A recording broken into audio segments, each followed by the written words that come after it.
All right, so my guest today is Jaime. Most people wear glasses just to see, sunglasses, but my guest today took a risk after 14 years in the industry to show the world that eyewear can be art, identity, and legacy. 8 months ago, she left the safety of working for others and went all in on her own business. And now, Spectacles of Mine is redefining what it means to stand out. Jamie's story isn't about just sunglasses, it's about vision, courage, and betting on yourself. But Jaime, thank you again for being on a lovely Sunday, taking your time and being here with us. So let's get into the origin of your story. Okay. What sparked your passion for eyewear? What sparked my passion? Well, I've always worn glasses since I was 3 years old, so it was always like second nature. But when it comes to vintage, I would rummage through my grandma's closet and I just found these really cool pair of sunglasses that were from the 70s, and that really sparked my interest into Okay. Yeah, yeah. eyewear. Okay. And you've been in the industry for 14 years. What was the turning point that made you say, I'm going in on all in my business? So it was the last year when I was working at my job. I just felt like it wasn't me. I felt that there was so much more that I wanted to do personally and put a Yeah. twist on it. So I would say the last year that I was working at a family practice, which I was working for 11 years straight. 11 years? Yeah. Oh, wow. And how was it there? It was great. It was a family practice, so it was a lot of families I would meet. Yeah. It was just very different. A lot of familiar faces every year. Okay. And then the medical aspect was there too, so I Yeah. liked that as well. Okay. And how did it feel when you left, like the security of working for them? So pretty much almost a decade. Right. I was really scared, but I saved up. So I was like, okay, I'm going Yeah. to save up. And if worse comes to worse, I know I'm going to have like this money saved up. And so that's why I've been able to kind of like pivot throughout this whole time. Yeah. So yeah, I just saved up for I think about 2 years. And once I was ready, I was like, okay, it's go time. Yeah, yeah. And Yeah. was there any like emotional part of it? Because you've been there for so long, so Yeah. many friends, relationships you build there. Just kind of like walk us through that a little bit. Yeah. So it was really sad for me and like other like my good friends there. Yeah. Really emotional. So a lot of the doctors are optometrists. So I got really Okay. close with two of them, which were two female Yeah. optometrists. So it was really hard there, and just like the whole vibe there. You know, you're more of like a family. You see everyone every day. Yeah. So it was really hard to leave people that I've been seeing every day. Yeah, But yeah. they knew what I wanted to do, so they were like really They were supportive of you. very Oh, supportive. that's good. So that made me, I was like, Yeah. okay, so it made me feel good. Yeah, yeah. Because Yeah. sometimes when they find out you want to do something else, they kind of get mad about it. Yeah. They won't support you, especially kind of like in the same business too. So, Right. but that's really good. That's awesome to hear. Yeah. And walk us through the emotions, like fear, excitement, doubt. How did you overcome them?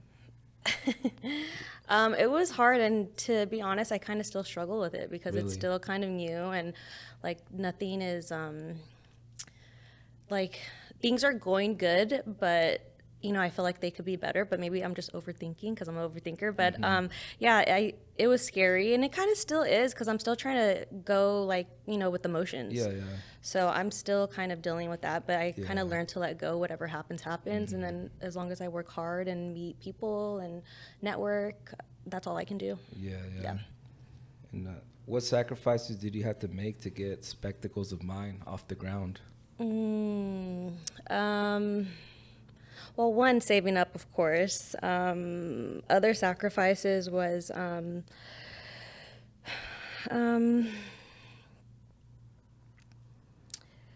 to be honest, just like putting myself out there. Like I don't really do that Yeah. much, so I Yeah. had to. I feel like I'm a quiet person, and Yeah. like I really had to like sacrifice. Okay, you have to be this type of person to network and stuff like that. Yeah, yeah, So that's been the hardest. Do you feel like you have to change your identity in a way? Yeah, that's Yeah. how I feel a little bit. Like you have to kind of be like this to, be Yeah. a people's person Yeah, and stuff yeah, like that. So definitely. I've been struggling with that. Yeah, For and sure. I mean, what are you doing different though because you acknowledge that you struggle with this. So, what do you notice that you do different to try to get better at that and break out of your shell? Honestly, just like networking and being more like, being more in the moment instead of like Gotcha. trying to like being shy and like going in the background. Like I just try to like, okay, Yeah, like yeah. today you have to be, you know, outspoken and you have to talk and stuff like that. So Got you. stuff like that. Like just not go just through the motions. And, Exactly. yeah. Right. And how's your life changed in these past 8 months from working 14 years with them? Yeah. Well, I'm not as busy. I have a little bit more time on my Yeah. hands. But that's good though, because I get to focus more on my business. So just having Yeah, more yeah. time, which I think that's what I need to get to where I'm at, is to like brainstorm and Yeah. do all that. More time, yeah, Yeah. definitely. Most people think sunglasses are just a functional necessity, or even glasses, because you work with glasses, right? How do you Prescription. turn them into a statement piece? So that's what I love. So I love to customize. So if someone's looking for a bolder frame or like a vintage frame, so Yeah. all the frames that I do put out there, it's dead stock. So dead stock means that they have been unworn. So it could be like a Gucci, it could be oh, I don't know, like a Fendi from like the 70s and stuff, Gotcha. or the Yeah, yeah. 60s, the 80s, even the early 2000s. So to have something that they don't make anymore makes it already different. And then when someone wants to put like a customized lens, whether it's like a red lens or blue solid gradient, like I get to play with it and I get to Oh, work okay, with yeah, that's the great. Yeah. person that wants a customized lens. So Okay, that's my favorite awesome. part. Yeah. And the 2000 style's kind of coming back right now, huh? Oh Or yeah, no? it's been back. Oh, it's been back? Yeah. Okay. Yeah.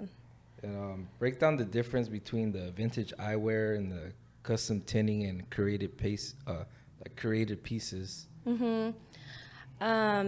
So it all depends. So some people like different eras. So the era from the 60s is different from like the 80s. So it Gotcha. really depends on like their vibe, whatever they want to like go for. Yeah. And then from there, sometimes they don't even want a tint. They just want to put their prescription. Okay. Others, they want something really different. And then we'll kind of customize the lens color. Sometimes people already have like a vision of what they want. Or Gotcha. sometimes they want to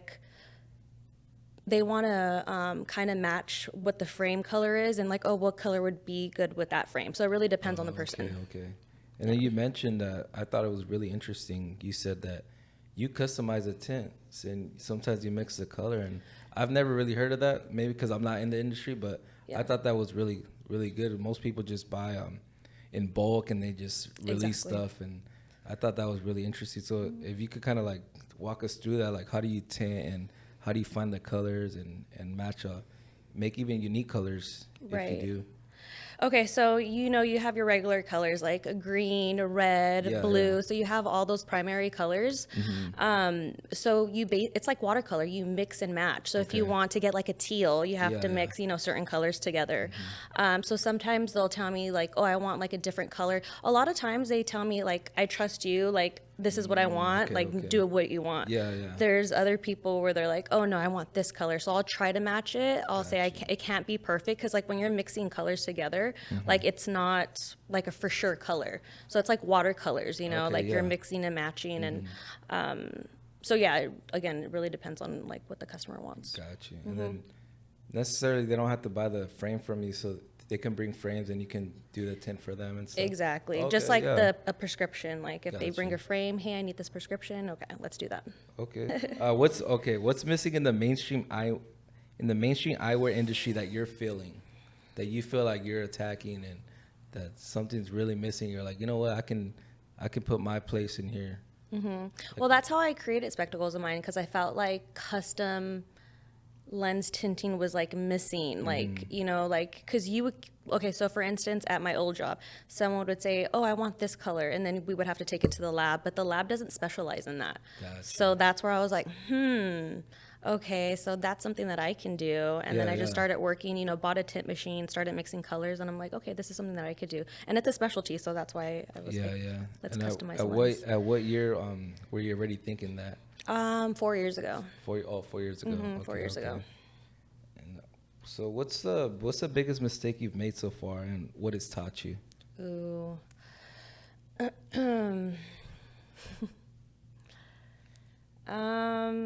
Well, the biggest mistake, again, it goes back to like me being shy, is not really putting myself out there that I need to, be a certain person. Like, like the more the more talkative you are, the more doors can, open. You have to meet the right people and Gotcha. like, you have to work hard. So I would say that it has kind of put me behind a little bit. So that's why now I kind of want to start off and Yeah, not yeah. start off, but like I want to, be Yeah, that yeah. person to like, you know, be talkative Yeah, and do all we're that. Yeah. definitely Network you're more. definitely doing that today with the Okay, podcast. good. You start off with a bang, podcasting.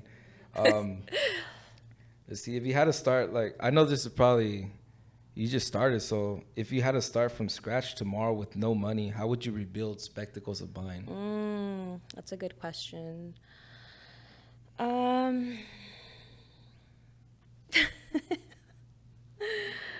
um, hold on, say that. You're getting me nervous now. No, you're good. Sorry. You're good. What was that? Yeah. Okay, tell me the question again. So if you had to restart, like if you lost it all, like what you have right now for your business, how would you restart it all over again? Would I restart it? Honestly, I wouldn't want to like. I wouldn't want to. I think what I'm going through right now is how it's supposed to go. I feel like I was meant to like get pushed out there and figure it out. Gotcha. So maybe that might be the wrong question to ask me now, but that's how I Yeah, feel. yeah. Like I feel like everything happens for a reason, and like I'm meant to be in this position to make certain, certain decisions. Yeah, exactly. Yeah, definitely. I mean, that's what they always say. Like a lot of my previous guests, entrepreneurs that I study online or videos that I watch, everybody's learned through failures, and unfortunately, There we we have to go go. through that. Yeah. Yeah, So I'm a true believer on that. So I Yeah, feel yeah. like, I'm just kind of going, figuring it definitely. out. Yeah. And the business side, marketing, brand building, social media, what's working best for you right now? Honestly, more of in person. So I'm not that good with social media. I'm trying to like, get good with that. I feel like that's kind of like hard. You really have to have like a following and get Yeah, it yeah. going. I've been doing it for a handful of years now, and maybe I'm not putting as much into it that I need to. But what I do is like I go to like events, and I'm more of the in person like what do you need and what can we do. Yeah. And I feel like a lot of my clientele comes to me when I'm in person. So okay, social okay. media has been a little rocky for me, and I feel Gotcha. like more in person has helped my business for sure. Okay, yeah. And what separates an employee mindset from an entrepreneur mindset now that you've been doing it for 8 months on your own? Wait, hold on, say that question again. What separates like the mindset of being an employee to being a business Oh, owner? I see. Um, honestly, I think it's kind of like this. It's kind of, for me, it's been the same because like I'm still working with prescriptions, I'm working with lenses, so nothing has really changed. It's just me putting my own twist to it. Okay. So it's more of like customizing versus you going to the eye doctor and just getting the standard. Got you. So, So, you kind of feel a little bit comfortable because you have familiarity through Exactly. through the lenses and stuff. That's good. Right. How do you handle the days when doubt creeps in your mind? I try to just go with the flow because you're not always going to have like a good day. And so those bad days, I try to like grow from it. Gotcha. So I just try to just work past it and Yeah, yeah. on to the next. Tomorrow's going to be a better day. Yeah. That's how I always look at it. Was there ever a day where you just feel like, you know what, I'm just gonna quit? Yeah, I'm like, why did I start this? Like, but then I really remember like this is what you love. This Yeah, is yeah. like what you wanted to do. This is your Okay. passion. So Yeah, that just yeah. keeps me going. Nice, awesome. Advice for others who are afraid to bet on themselves. Ooh, that's such a good question. Not even a question, but I say to like go for it and push yourself to do. What's my favorite saying? Like, be comfortable with being uncomfortable. Oh, nice. And Yeah. I'm like, you know what? That's has me going. That Yeah, should yeah. have other people going because you're not always going to be comfortable. So put yourself out there. If it works, it works. If it Yeah. doesn't, hey, on to the next. Yeah, So definitely. that's how I see That's it. really good. Yeah. And what's the number one reaction people have when they try your glasses on? What's been like the best that you're like, oh wow, like this feels good, you know? Yeah. Honestly, people are so surprised that I cut the lenses Like I'll get the lens from the lab and it's literally like a circle. Yeah. So they're surprised that I have the machinery to like cut the lens, let alone to like tint the lens, and then have the tools to insert the lens into the frame. So they're really surprised by that.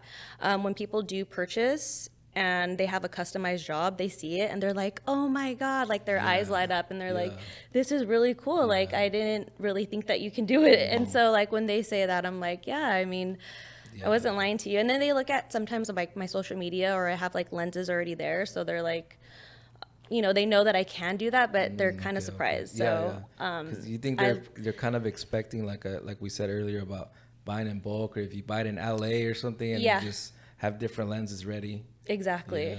Yeah. And why do you believe people are willing to pay for uniqueness versus convenience? You know what? People just like customize stuff. Like if there's something in their head and it's unique and they could get it, they're gonna pay for it. Yeah. So some people get it, some people don't. I have a lot of people that come to me, they're like, why is that so expensive? Gotcha. And they just don't know what it takes to create that and stuff. So everyone's a little bit different. There's people that appreciate that and there's people that don't. Yeah. Yeah. And whenever they hit you with that, do you feel like you have to go into like a sales mode and try to overcome them, or you just like, you know what? No, not at all. Yeah. I don't try to. Maybe that's not a good thing. Maybe I should try to sell myself. But again, maybe my shyness, that's where it comes in. Yeah. I don't try to, like, certain people I'll try to explain, but like if they're like, you know, kind of like shading me and doing it in a negative way, I'm like, okay, go on Amazon and get whatever you're looking for. So go get you a built one already. Huh? Yeah. Yeah. So that's my attitude. And where do you see Spectacles of Mine to be in 5 years?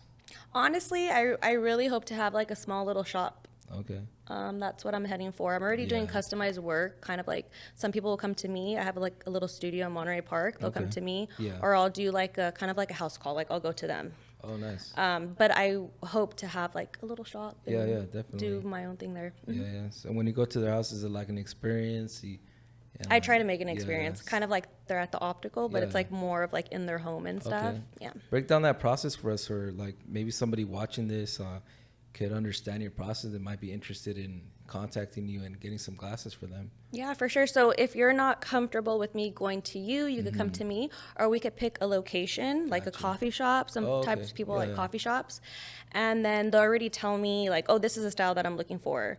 And then I would kind of weed through all of my glasses, select the ones that I think they might like and things that they might like, something that's different from what they're talking about. Gotcha. So it's all about face shape too. So I'll look at the color of their skin, like their face shape. And so they could have a picture of what they want, but I'm an optician, so I already know what looks good on their face. So I'll have my little selection and then I'll have what they want.